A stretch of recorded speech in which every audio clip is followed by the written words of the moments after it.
Ignition sequence start. 6, 5, 4, 3, 2, 1, 0. All engine running. Bienvenidos y bienvenidas a Radio Himalaya, el satélite de las ondas donde la salud mental se habla en primera persona. Hoy tenemos el placer de entrevistar a Eparquio Delgado, psicólogo y divulgador. Un placer tenerte entre nosotras, Eparquio. Muchas gracias. Bueno, vamos a empezar por el comienzo, que es al final el mundo en el que vivimos, ¿no? ¿Crees que vivir en este mundo se está convirtiendo en una tarea emocionalmente compleja? Esa es una pregunta difícil de responder. Porque habría que plantearse si era menos complejo en otros lugares, en otras épocas, ¿no? Uh-huh. Entonces, creo que la clave ahí es la palabra emocionalmente, ¿no? O sea, ¿qué está pasando con el tema de... con el sufrimiento, qué está pasando con el dolor, con cómo lo vivimos, con qué cosas nos producen el dolor? Yo creo que sí es más complejo en la medida en que se le ha dado cada vez más importancia a las emociones y también a cuestiones como el bienestar, como el malestar, ¿no?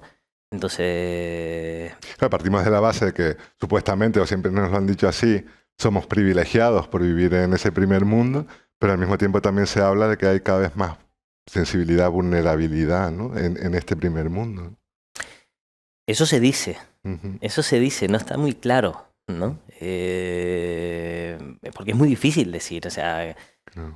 y si realmente nos estamos haciendo más vulnerables, ¿qué significa que somos más vulnerables? Que somos más propensos a experimentar malestar. Pero bueno, entonces habrá que preguntarse por qué somos más propensos a experimentar malestar, ¿no? Cuando es bastante evidente que las condiciones de vida en general, ¿no? Históricamente, de una mayoría de la población, han mejorado. Lo tenemos casi no todos, pero muchos, un iPhone en el bolsillo, ¿no? Y al mismo tiempo estamos llorando, ¿no? Como... Claro, ¿no?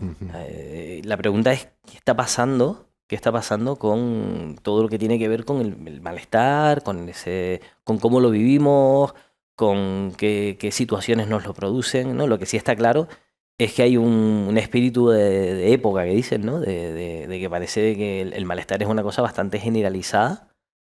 Y por tanto, además, tendremos que tratar de entenderlo por motivos antropológicos, por motivos económicos, por motivos laborales, sociales, ¿no? Porque sería muy raro que de repente se nos haya activado a todos un gen extraño del malestar y estemos ahora todos sufriendo por motivos biológicos, ¿no? Uh-huh. Y en ese sufrimiento, ¿no? Una cosa que se suele decir es hay que pedir ayuda, hay que buscar profesionales a veces, ¿no? Como es tu caso, que eres un profesional. Pero la psicología, por ejemplo, estuvo históricamente, o hasta no hace mucho, estigmatizada, ¿no?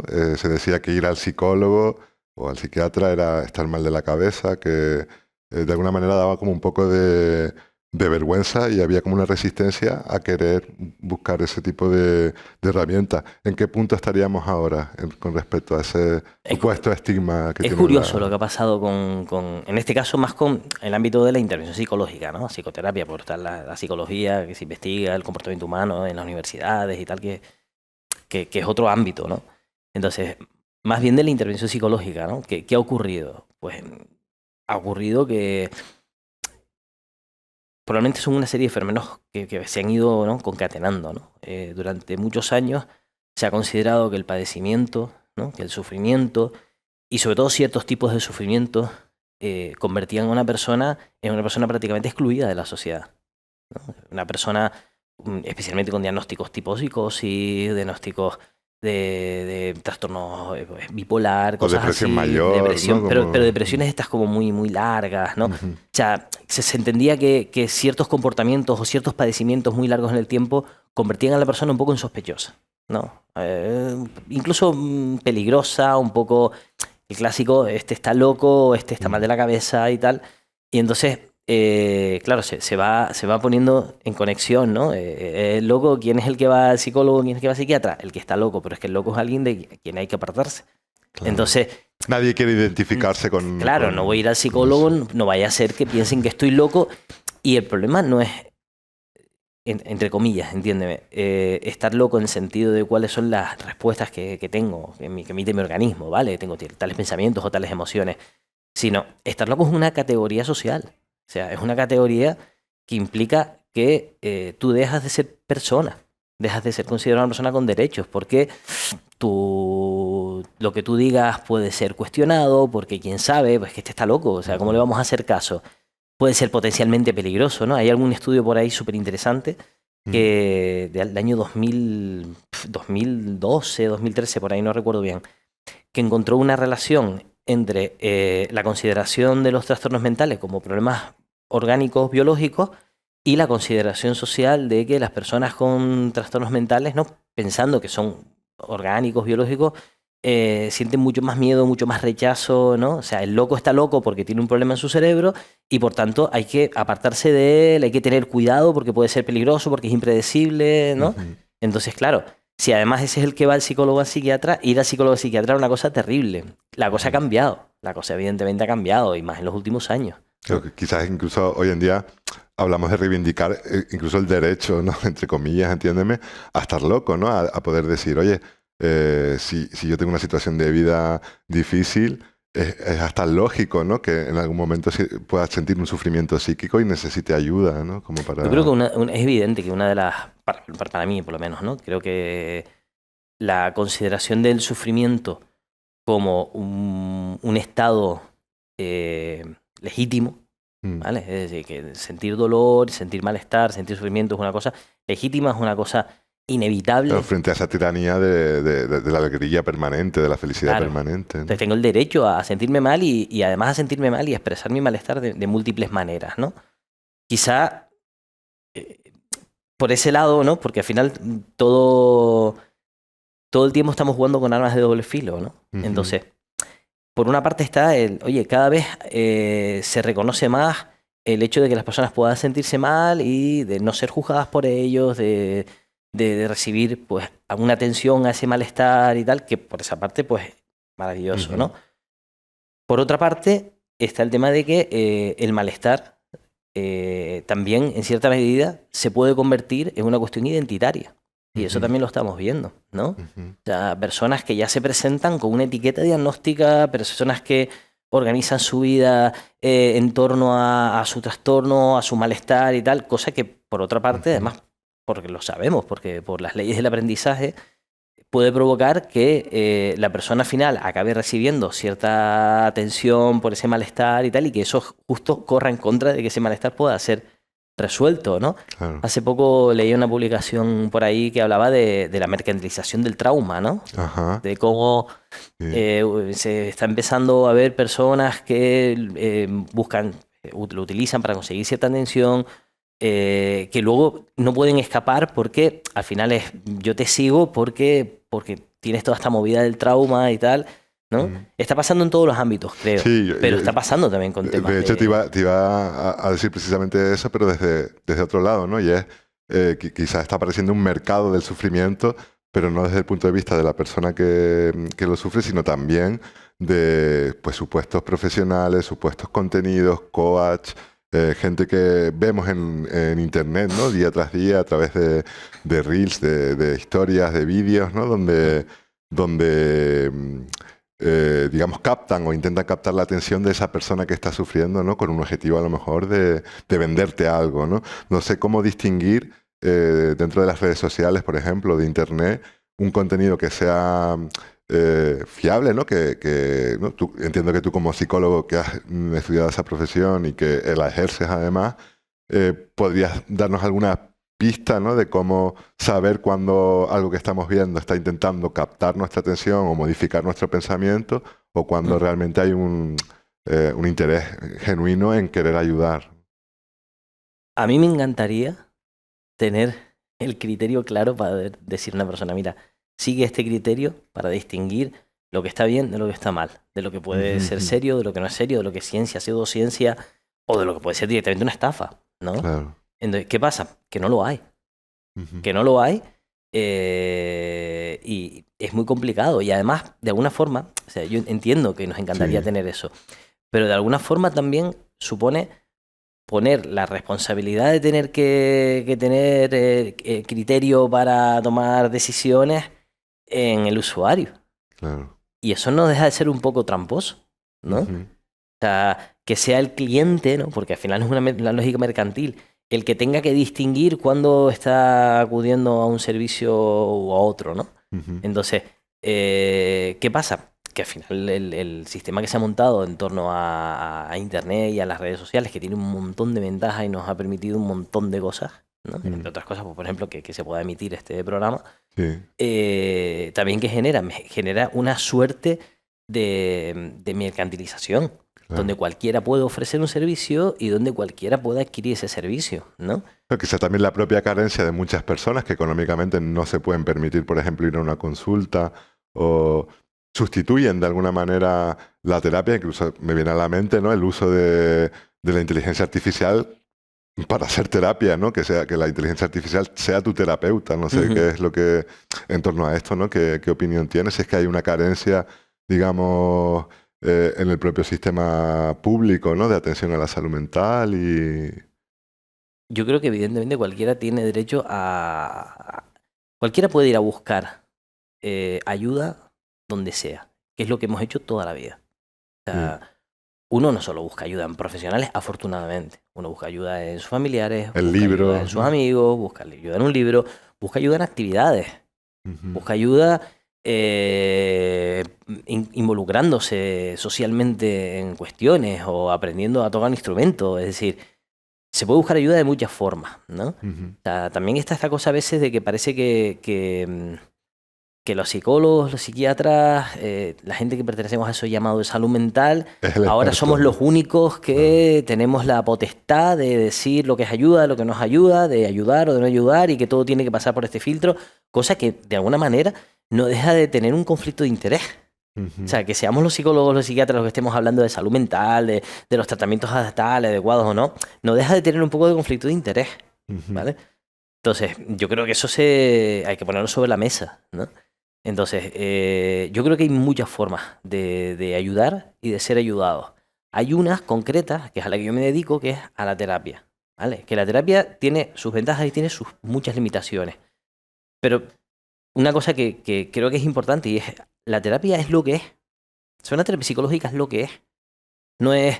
Hay personas que quieren dar una imagen de la terapia como si la terapia fuera una especie de renacimiento espiritual, una experiencia que te cambia la vida. Claro que te puede cambiar la vida, saber ciertas cosas, aprender nuevas formas de responder ante ciertas circunstancias, ¿no? Eso puede Ujú. cambiarte y puede ayudarte a vivir muchísimo mejor. Pero en general la terapia es lo que es, porque el margen de acción de una persona a título individual es súper limitado. Y no nos podemos olvidar Ujú. de eso. O sea, vivimos en un contexto súper complejo donde tenemos un montón de condicionantes, ¿no? Entonces, la terapia trabaja con una pequeña parte que es aquello sobre lo que tú puedes tener un cierto margen de influencia, ¿no? No hablemos ya de la psiquiatría, que la mayor parte de los casos, ¿vale? Con honrosísimas excepciones, se dedica básicamente a dar recetas y tratar con Sí. fármacos y tratar de que en el fondo pues son pues, drogas que alivian y que a veces son súper necesarias, ¿m? Pero que no ni siquiera enseñan otra manera de afrontar Ujú. las circunstancias vitales o de relacionarte con ciertas experiencias o cosas así, ¿no? O sea, la psiquiatría, la psicología, llegamos a donde llegamos, ¿eh? Y es lo que es, no es Ujú. más. Entiendo que aquí también hay que desterrar esos mitos, ¿no?, sobre la psicología, ¿no? Y que no sé si ese es quizás el mito que tú más quisieras desterrar, ¿no? Que la psicología es, digamos, el salvavidas, la única herramienta posible para salir de un trauma. Fíjate que el mito que a mí me gustaría desterrar, pero que es muy difícil y que llevo años haciendo charlas, publicaciones sobre eso, pero es un tema muy complicado, es básicamente el mito del dualismo, el mito de que hay un cuerpo y una mente. Mm. O sea, la idea de que existe una mente, que es algo como distinto del cuerpo, que está ahí, que eso ya tenía que estar superado desde hace 400 años. ¿Sabes? Es un planteamiento cartesiano que debería estar superadísimo y no lo está. Porque ¿cuál es uno? Eso tiene un montón de problemas. Pensar que la mente es algo distinto del cuerpo tiene un montón de problemas. Lo convierte en algo misterioso. Si no es el organismo, ¿qué es? una cosa etérea que está ahí, que por tanto es misteriosa, que entonces es difícil de conocer, y entonces hay una gente que es súper experta, que entiende los misterios de la mente, por ahí empiezan, ¿no? Es un poco religioso el tema Sí, también, ¿no? Es como lo del alma, ¿no? Es decir, ese mito también de que no conocemos nuestra mente, sino el 10%, ¿no? de nuestro sí, cerebro. aquello que solo también usamos el 10% del cerebro, ¿no? Que Sí, ese fue un mito también súper extendido, sí. ¿no? Pero si entendemos que no hay una cosa llamada mente, sino que somos un organismo que se comporta de formas más simples a más complejas, con una variabilidad enorme. Pero no hay que encontrar los misterios insondables de no sé qué para entender por qué una persona se comporta como lo hace.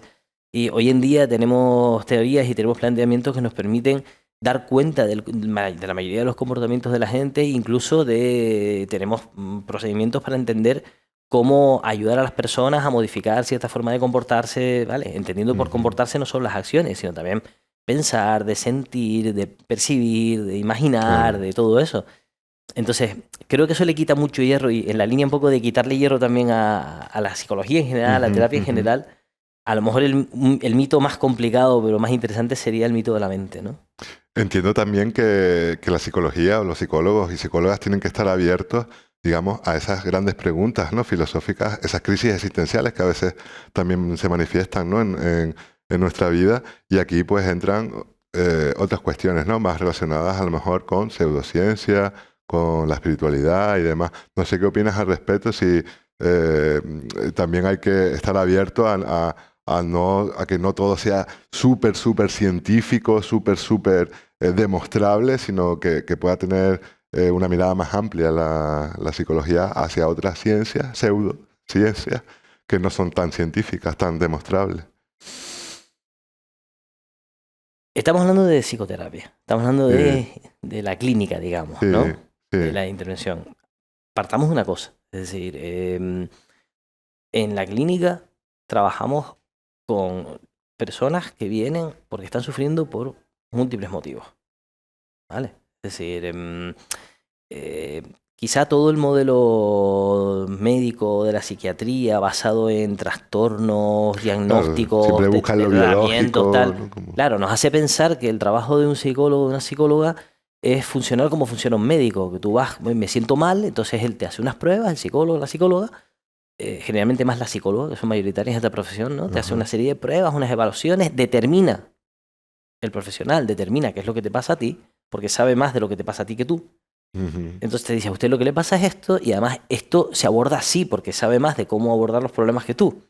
Y entonces tú haces lo que te dice el psicólogo o la psicóloga, ¿no? Haces su técnica o sus tareas o sus pastillas o lo que sea, ¿no? ujú, Con la promesa de que si haces lo que el profesional te dice, pues te vas a curar, ¿no? Es la idea del modelo médico, ¿no? mm. Entonces, ¿qué pasa? Que la terapia psicológica no tiene nada que ver con eso. Terapia psicológica, el tema es que la terapia psicológica en un momento determinado, para poder ser reconocida, tiene que asumir todo el asunto de los trastornos y todo el tema de demostrar efectividad en trastornos mentales y tal, para poder ser reconocida. Se tiene que medir con la psiquiatría, ¿vale? Estamos hablando de hace 50 años. Entonces la psiquiatra tiene que ir al campo de los psiquiatras a jugar con sus reglas, en su campo y con sus medidas de efectividad. Incluso con sus propias creencias, ¿no? Invalidando, digamos, la experiencia de la persona Claro, que las terapias pide. psicológicas, cuando se quieren medir en el campo de la evidencia científica, lo que hacen es, dicen, para este diagnóstico, este protocolo. Punto, ¿no? Ujú, Y se consiguió, y la psicología consiguió demostrar que las terapias eran tan efectivas o más que los fármacos para todos los trastornos donde hay evidencia, ¿no? Entonces, en ese lado, exitazo. ¿Qué pasa? Que eso desvirtuó la terapia. Porque la terapia no es diagnosticar, tratar, curar, no. La terapia es un tema más complejo. O sea, la ujú, terapia es tratar con personas, de hecho hay muchas formas de entender la terapia, te cuento cómo la entiendo yo. ujú. Una persona viene porque está sufriendo y generalmente porque sufrimos, ¿vale? Sufrimos por muchos motivos, ¿vale? Pues porque estoy en unas circunstancias personales totalmente adversas, Mm, ¿vale? Y estoy pasándolo muy mal, ¿vale? Cosa que eso no lo consideraríamos un problema psicológico ni lo trataríamos en una consulta, buscaríamos otros recursos cuando los hay, porque no siempre los hay. ¿Mm? ujú.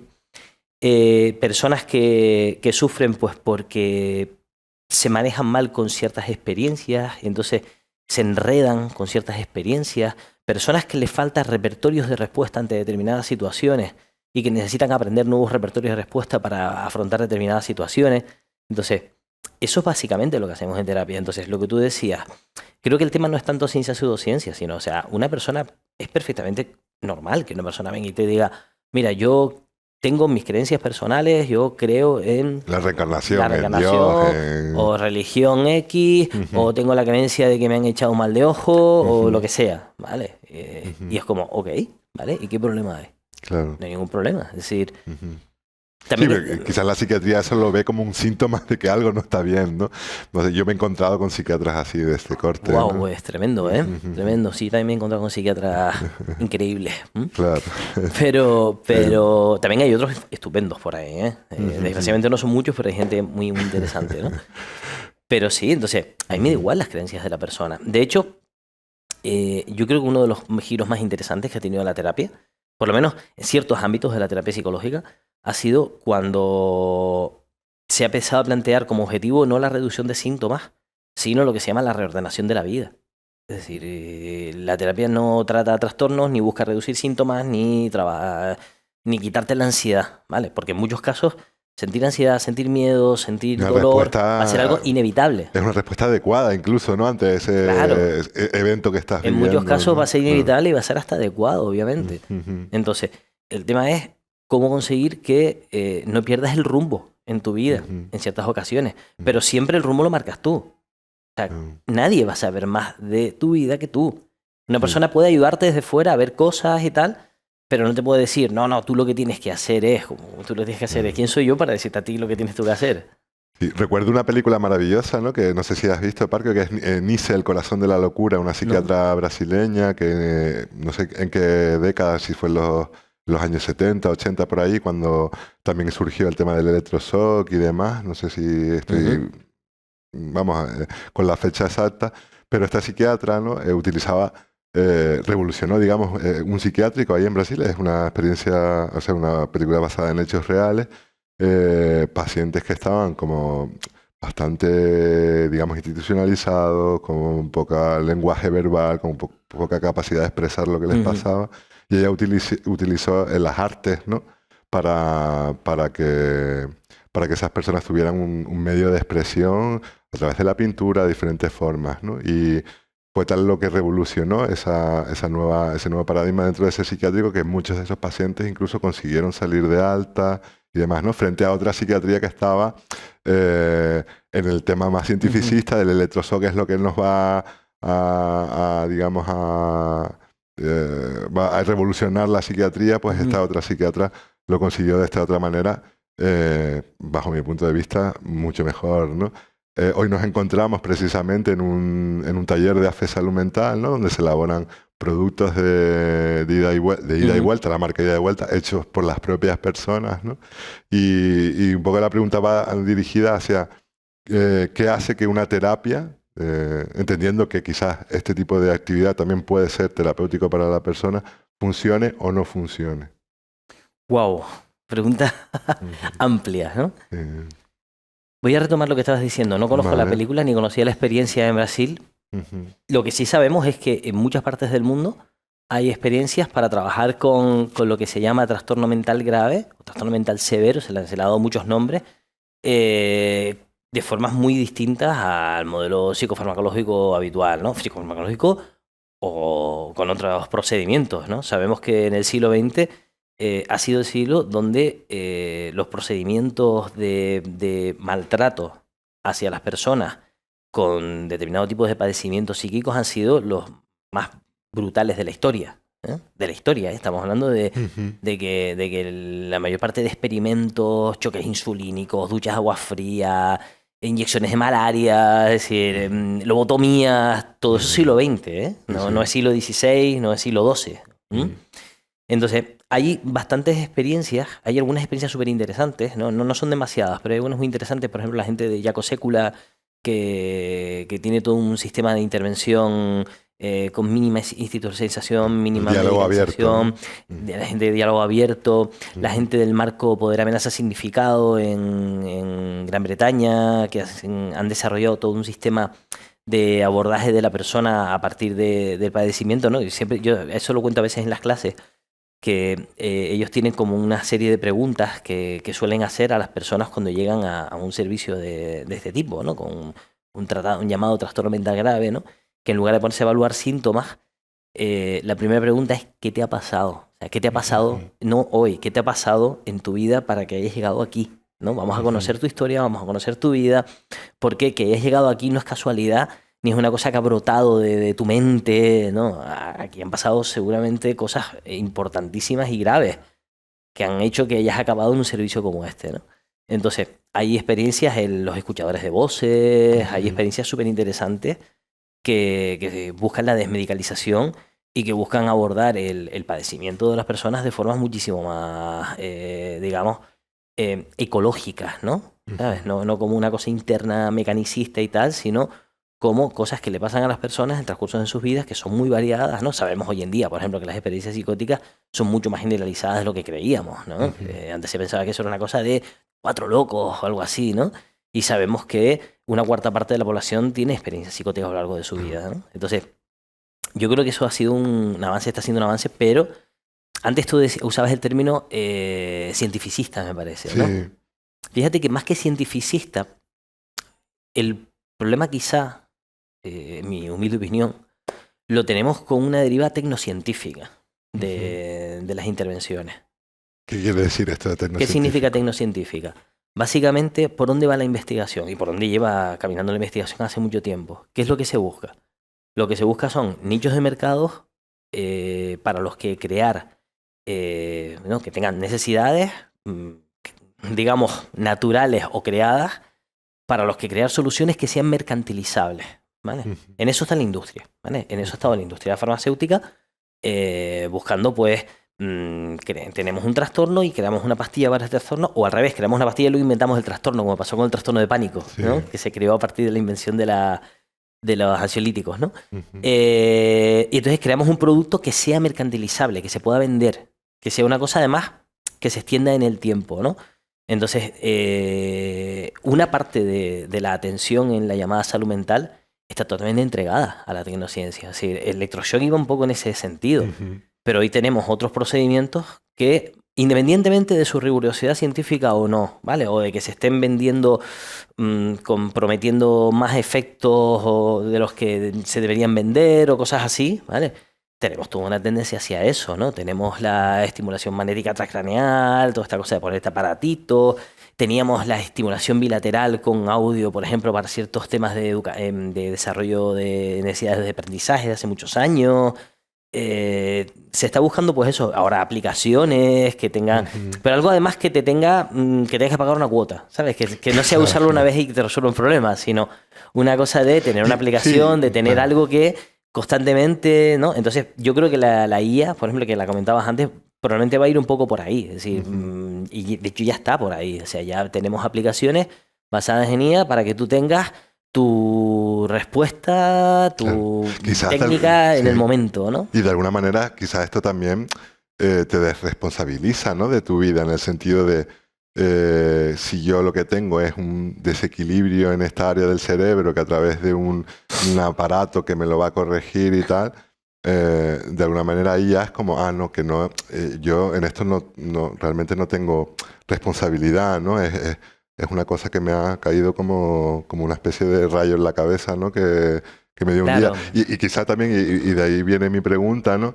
El propio diagnóstico, cuando la gente realmente no encuentra la respuesta a lo que le está pasando y tal, a veces algunas personas buscan nombrar, ¿no?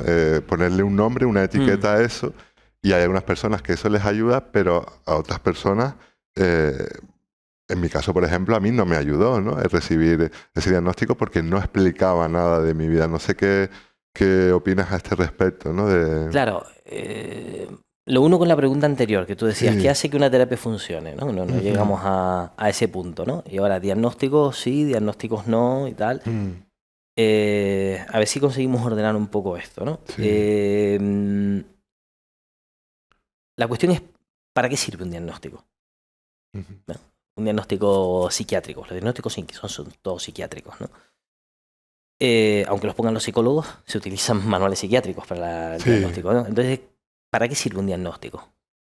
Un diagnóstico, ¿no? Si tú vas a un médico, por ejemplo, y el médico te dice que tienes yo qué sé, que has contraído, yo qué sé, que de repente ese dolor que tienes es fascitis plantar, ¿vale?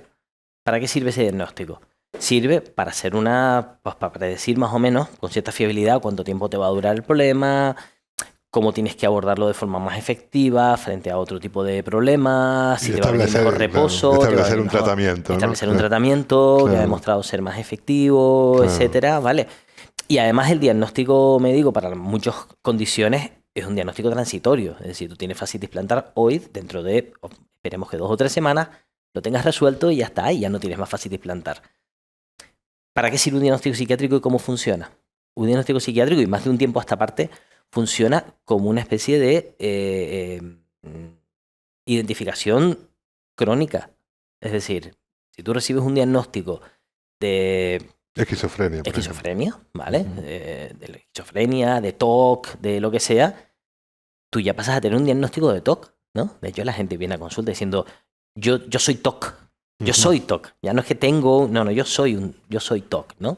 O yo soy esquizofrénico. O yo soy esquizofrénico, ¿no? O soy bipolar. O soy bipolar, o soy lo que sea, ¿no? Entonces, ya el diagnóstico se convierte en una parte de mi ser, de mi identidad, ¿no?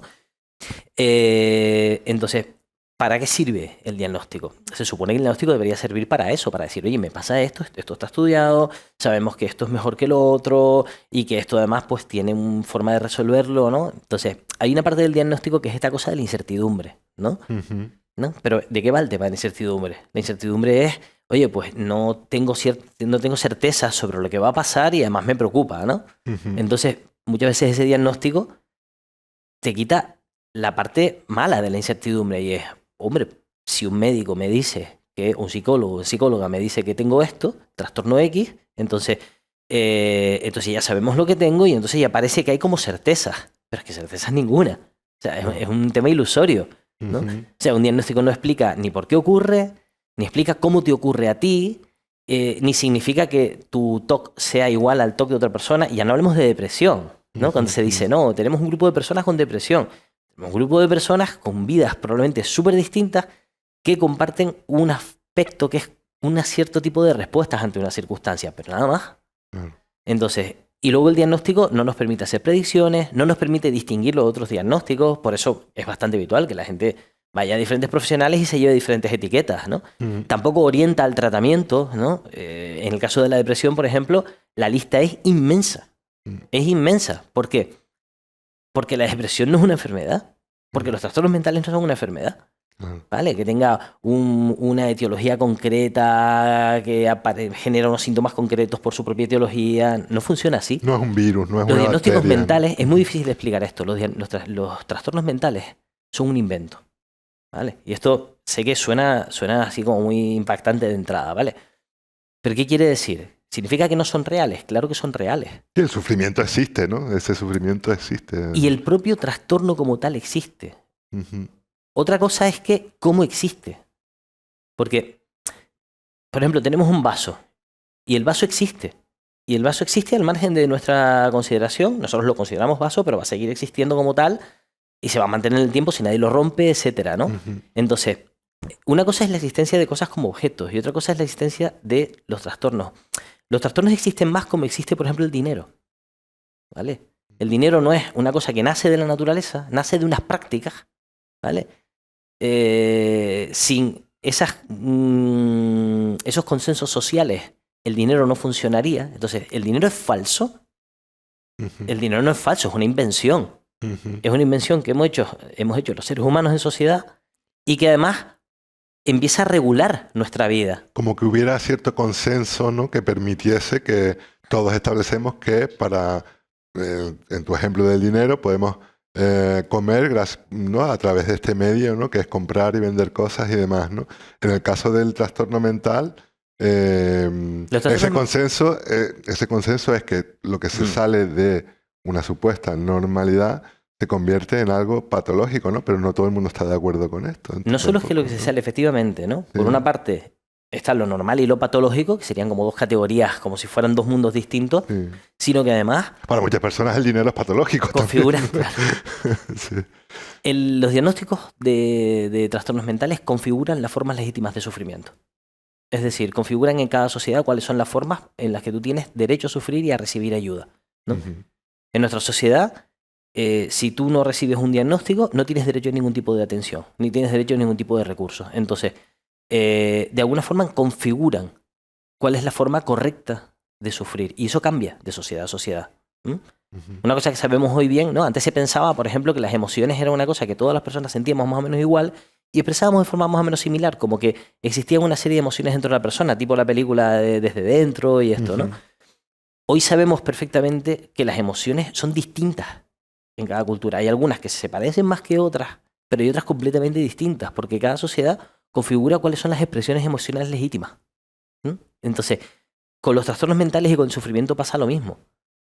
Sufrir de la manera en que lo hacemos no es una cosa natural. Aprendemos cuáles son las formas correctas de sufrir, igual que aprendemos cuál es la forma correcta de comprar un billete de avión y de cómo usarlo. Incluso de reprimir el sufrimiento, ¿no? Que llegamos a Claro, ese hay punto, ¿no? ciertas expresiones que Mm. son que obtienen algún tipo de recompensa, ¿vale? Y de recompensa digo, pues si un diagnóstico X me puede permitir, por ejemplo, una baja laboral, ¿vale? Afortunadamente, ¿vale? Claro. Un diagnóstico X me puede permitir recibir una ayuda económica en una situación en la que yo ahora mismo no tengo la capacidad de poder desempeñar, trabajar y tener un empleo, por ejemplo. Entonces, los diagnósticos configuran la forma correcta de expresar el sufrimiento. Claro. Pero eso cambia. Entonces, los diagnósticos del DSM y de la CIE y de estos manuales diagnósticos no reflejan solamente una realidad, sino que la crean. Ujú. Generan las formas correctas de sufrir en nuestra sociedad, ¿no? Ujú. Por eso además los diagnósticos van cambiando, han ido cambiando. Desde que existe toda esta historia de los diagnósticos han ido siendo diferentes a lo largo de la historia. Hay diagnósticos que han desaparecido. La histeria ya no se diagnostica, ¿no? Ujú. Se han Antes había un montón de reconvertido, ¿no? mujeres histéricas, que eran todas mujeres, además, Claro. curiosamente, ¿no? Sí. A finales del siglo XIX la histeria era una cosa increíble, Además ¿no? por la frigidez, ¿no? Sexual, ¿no? En el caso como que eran mujeres Claro, frígidas. por mil motivos, ¿no? Sí. Pero, ¿sabes? Freud empezó con los estudios sobre sobre la histeria, que ya venían de antes, ¿no? Ujú. Se considera una cosa neurológica, ¿no? Claro. Claro. ¿Dónde está la histeria? Ha desaparecido, ¿no? En Mm. psicología pasa un poco lo mismo, ya no en el ámbito de los diagnósticos, sino en el ámbito de las modas en psicología. Los modelos también, ¿no? Modas y Los modelos y las ¿no? modas, no solo los Ujú. modelos, no solo los diferentes modelos que van cambiando unos, otros y tal, sino las modas, ¿no? Hay Ujú. cosas que se van poniendo de moda por épocas, ¿no? Tuvimos una moda de la autoestima, ¿no? En los 90. Los 90 fue la época de la autoestima, luego llegó Goleman, la moda de la inteligencia emocional, que hoy en día ha quedado un poco ya pasada. Luego, en los 80, por ejemplo, estuvo súper de moda el tema de las habilidades sociales, ¿no? El entrenamiento en habilidades sociales.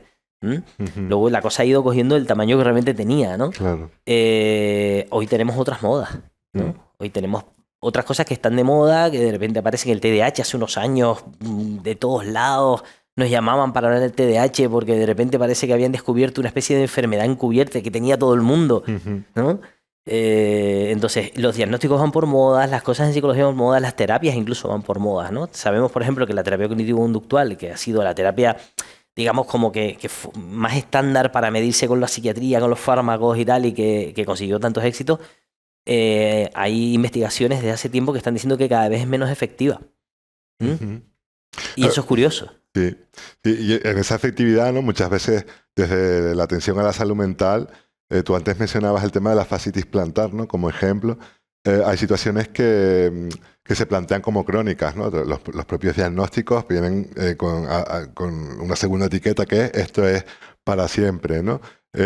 Una persona, por ejemplo, tú ponías el ejemplo de la fascitis plantar, que es camarero y de ahí tiene su fascitis plantar, de nada le sirve que le den una pastilla si sigue ejerciendo 12 horas de pie. Ujú. No, es como que realmente se acompaña a ese sufrimiento de alguna manera, pero no se alivia ese sufrimiento. Y quisiera preguntarte, cuando una persona tiene, imagínate que alguien nos esté escuchando y yo me estoy planteando pedir ayuda, ir a un psicólogo, psicóloga y demás, pero tengo como esa esa resistencia, porque al final es sentarte frente a una persona que no conoces de nada, a contarle tu vida, ¿no? A veces incluso he conocido algunas personas, ¿no? Que a mí me da miedo ir porque no voy a hacer que descubra algo, ese psicólogo muy íntimo mío, y me da mucha vergüenza que lo sepa, ¿no? ¿Qué recomendarías a esa persona que está queriendo dar ese paso de abrirse, ¿no? A contar su sufrimiento, pero que todavía está ahí como resistiéndose? Yo creo que ir a psicólogo obligado es como ir a cualquier sitio obligado. Es una cosa que no tiene mucho sentido, Ujú. ¿no? Ir al fisioterapeuta obligado no debe ser nada cómodo, ¿no? Yo no he ido nunca obligado, pero si me Claro. obligaran a ir, igual no me sentiría muy cómodo. No me gustaría que Ujú. me estuviera ahí manoseando sin, ¿no? Ya, pero también hay personas Entonces, que se instalan, digamos, en el sufrimiento o que se acomodan en el sentido, pues, pues tengo que sufrir, es lo que me toca y me aguanto y no pido ayuda y me aguanto y yo puedo solo, ¿no? ujú, eso puede pasar. No sé si eso es lo más común hoy, ¿eh? Sí, Vale. lo hay, sin duda Ujú. alguna, pero creo que la cosa ha cambiado bastante. Entonces, el planteamiento es, oye, en un momento determinado lo estás pasando mal, la cosa se está alargando porque no acabas de encontrar la manera de abordar la situación de una forma más adecuada, más efectiva y tal. Igual te puede venir bien que alguien vea un poco qué estás haciendo, cómo lo estás haciendo, para echarte un cable, para a lo mejor ayudarte a ver, a que puedas ver cosas que a lo mejor no ves de lo que haces, ¿no? Ujú. Y que puedas aprender otras formas alternativas de abordar ciertas situaciones, ¿no? Ya sea haciendo cosas o pensándolas de otra manera o tal. O Oye, incluso a lo mejor puede para que te ser. validen, ¿no? Y te digan, mira, lo estás haciendo bien, ¿no? Que a veces también necesitamos como esa Pero eso es un cambio ya, validación, ¿eh? ¿no? Claro. Eso es un cambio. O sea, Sí, frente sí, a lo estoy haciendo mal, sí. ¿sabes? Ujú. Esto es muy típico, por ejemplo, por ponerte un ejemplo, en problemas sexuales. El 9 de cada 10 consultas sobre problemas sexuales se resuelven con un eso le pasa a todo el mundo, ¿sabes? Perfecto, Lo que pasa es que a perfecto. ti te empezó a pasar y que nunca lo has consultado con nadie y no sabes qué va el tema y te ¿Crees crees que que es eres un un tema raro, no? que eres un rarísimo, que eso te pasa a ti Sí, solo y resulta que eso es lo más común del mundo. Entonces, claro.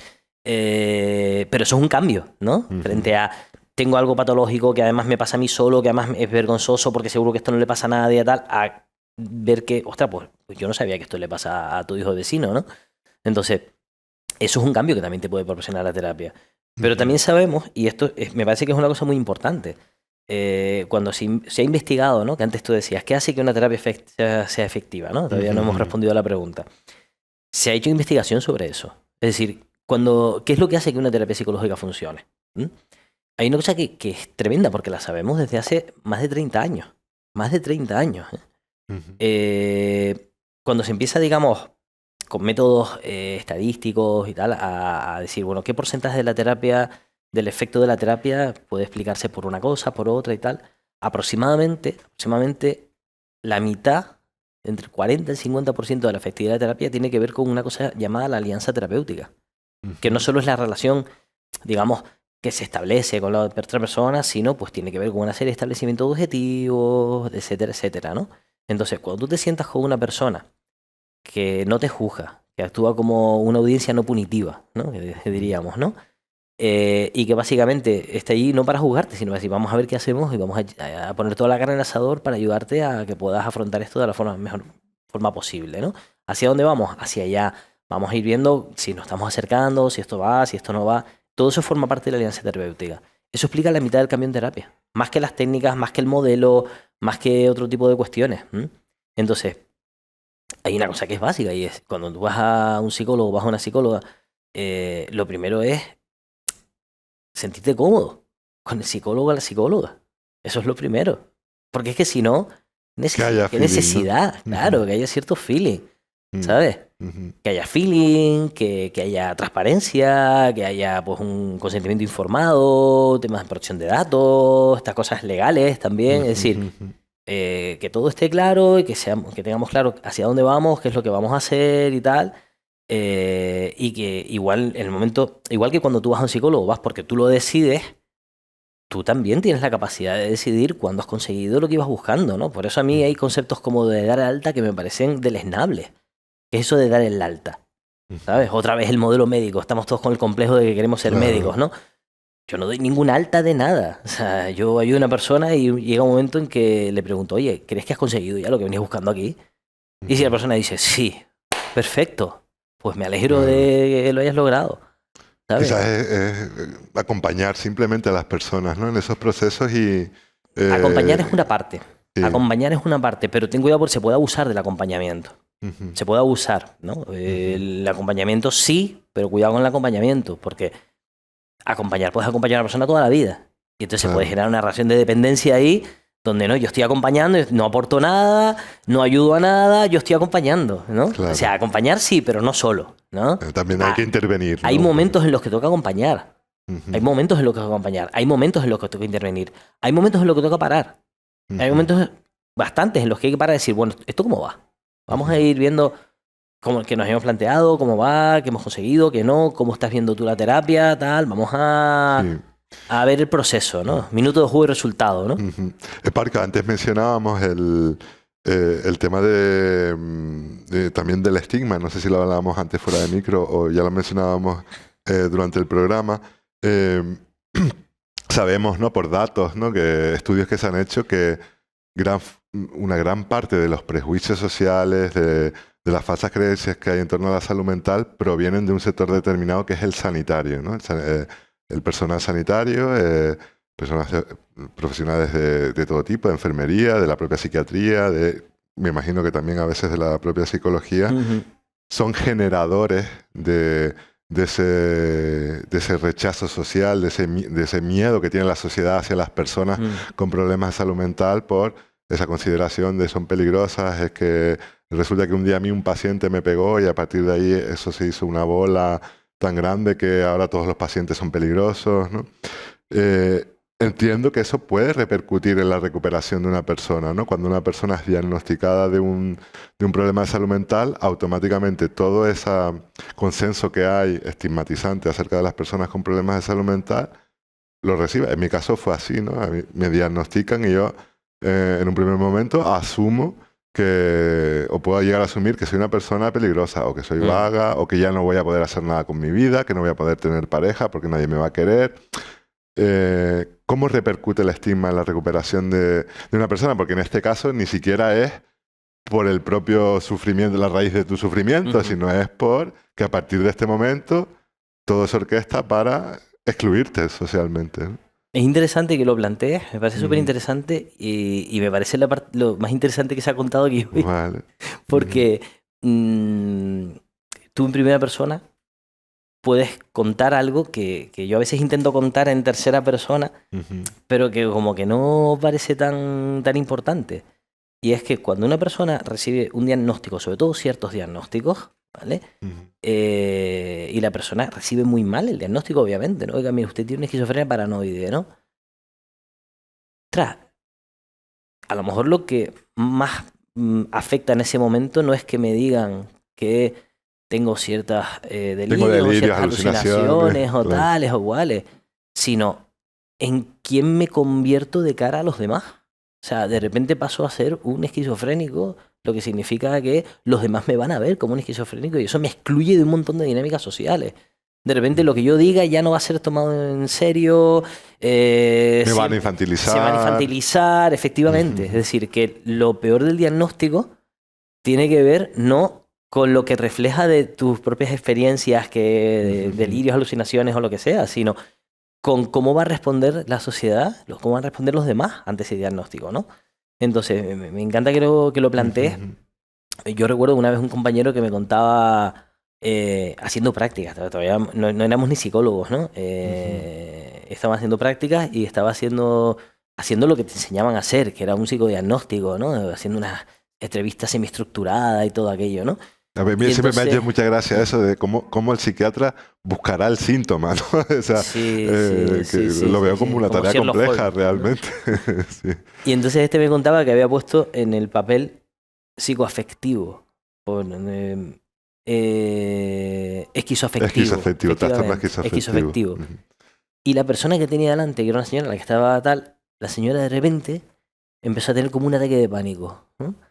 Y dice, ¿qué pasó? Y tal, ¿no? Y luego lo que pasó fue que la señora había leído esquizofrénica, ¿no? Lo leyó al revés y tal. Y claro, para ella decir, claro, ¿qué suponía eso, no? Claro. Entonces, el estigma, ¿con qué tiene relación? Tiene relación con muchas cosas porque los fenómenos, o sea, si el comportamiento de una persona ya está multicausado, me los fenómenos sociales, ¿no? Lo complejos que son. Pero el estigma probablemente tiene mucho que ver, y tenemos algunas investigaciones, te lo contaba ahora, ¿no? En ese sentido, que tiene que ver con cómo comprendemos el padecimiento. De hecho, yo en general, un concepto que intento evitar en general es el de salud mental. O sea, no hay salud mental, porque no hay enfermedad mental, ¿vale? Hay salud física, pero no hay salud mental, ¿vale? O sea, hemos empezado a llamar problemas de salud mental a sufrir. ¿Sabes? Lo que todavía habíamos entendido como dolor, como sufrimiento, ahora es problema de salud mental. Claro, incluso al Para punto de convertirlo que la muerte en su querido es un problema de salud de mental. salud mental, ¿no? No es un... Y que la gente sufra más es que está aumentando la incidencia de la salud mental. Claro, ¿por qué? Porque para que mi sufrimiento sea legítimo tiene que entrar dentro de los cánones de los diagnósticos, bla, bla, bla, ¿no? Pero ¿qué pasa? Que luego se asume que esos diagnósticos representan una serie de entidades biológicas, de que mi cerebro está mal, normalmente mi cerebro, ¿no? Que es el centro de todo, ¿no? Del alma, de todo, ¿no? Entonces mi cerebro está mal, y además sabemos que esa consideración biológica rema a favor del estigma, ¿no? De esta persona le pasa algo en la cabeza. Claro, él no lo puede no me puedo controlar, fiar, no lo puedo controlar, en cualquier momento se me puede virar y tal, ¿no? Claro. Entonces, a lo mejor el propio sistema que habla de la salud mental, planteando la salud mental como se ha planteado, está favoreciendo el estigma. Y en eso estamos profesionales, están divulgadores, están asociaciones de pacientes, están... ¿Sabes? Claro, Pacientes, me viene ¿no? a la mente de que hay como incluso ahora También. un estándar de lo que es tener salud mental, ¿no? Como si hubiera esto es tener salud mental, ¿no? Pues que hagas una vida activa, que hagas deporte, que tengas, cierto... Claro, ese es el otro lado, ¿no? Sí. ¿Cuándo se consigue ese estado? No, porque se suele definir la salud mental. Sabes que la OMS no tiene definida la salud mental. No tiene una definición estándar.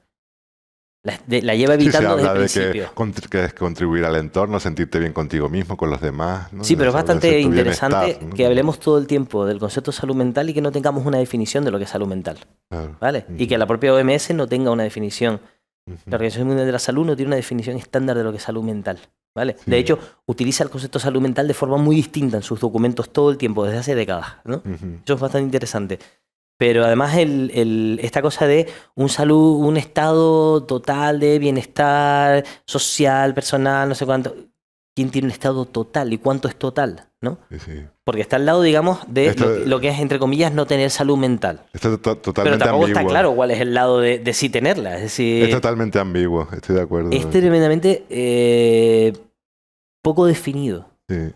¿Y eso a qué da lugar? Pues da lugar a que aquí cada uno considere lo que le dé la gana y plantee que salud mental es lo que me da la gana y que la gente se invente de trastornos y de todo. Te voy a contar una anécdota acerca de lo que dijiste, y ahora te hago una pregunta ya para finalizar, Eparquio.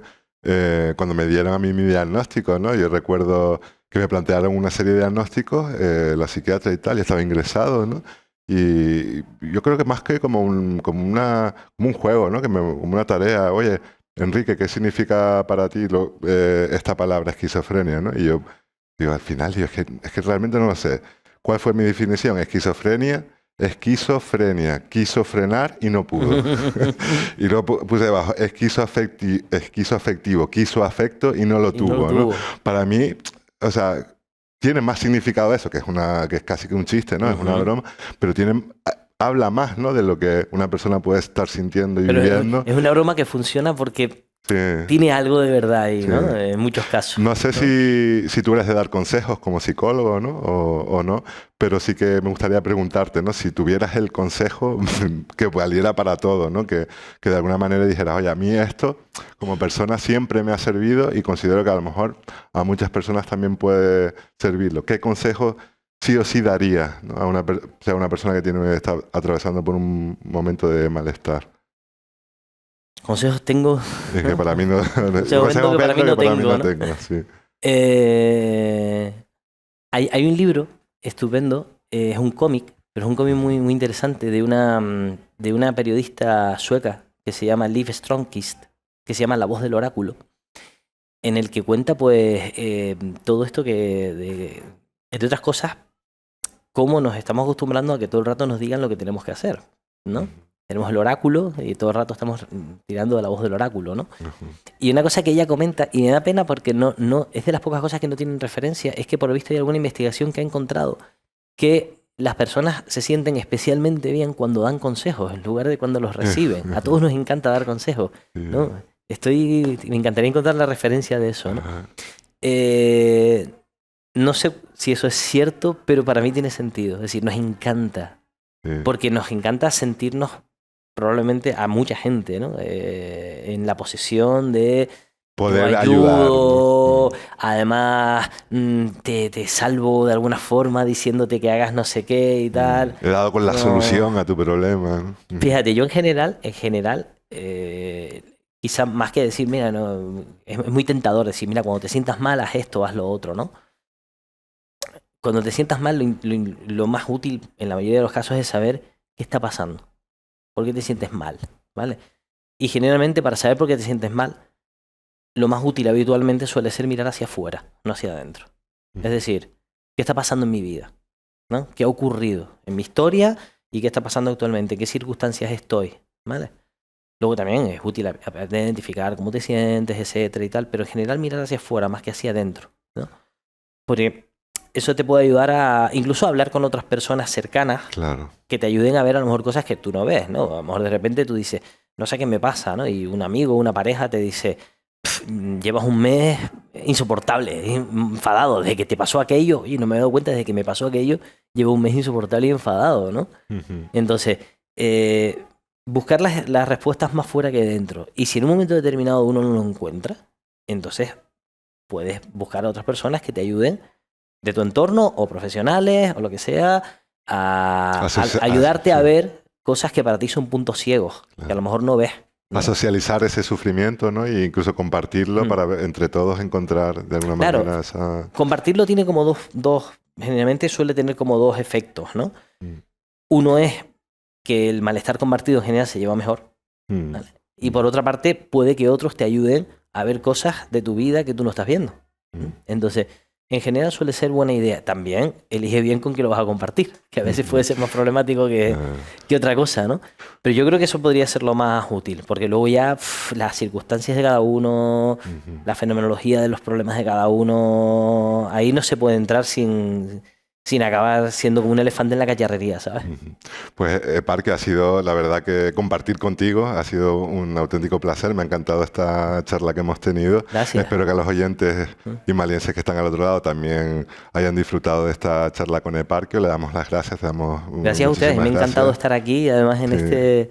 en este escenario con todos estos, ¿no?, productos que elaboran aquí en el taller, ¿no? Sí.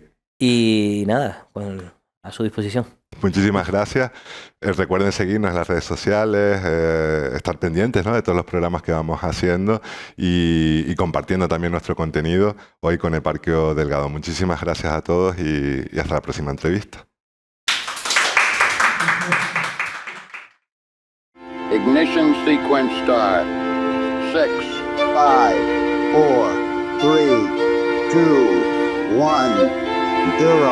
All engine running.